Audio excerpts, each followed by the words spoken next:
Greetings. So I'm going to take a $100 piece of wood and make it a barn door. Ready?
First coat, it's still gonna dry, but this is the herringbone with the weathered gray stain.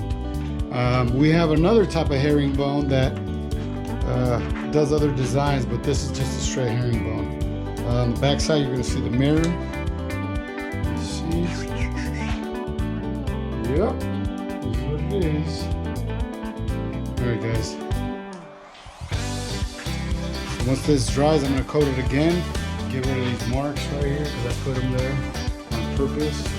And then it dries and it'll be one solid color like that.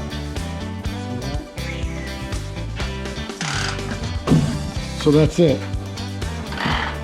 A $100 pair or piece of plywood, which is Baltic Birch.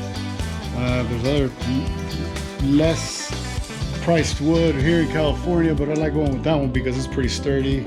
It's nice and tough and it's smooth, but since it's coming from Russia, we might not be using it, so I'm trying out other woods that are just as good. However, this is the look that you get with the wood that we're using. Again, this is weathered gray herringbone, and look, the designs are done by hand like we showed you earlier. And now we're gonna mount the mirror and go pick it up.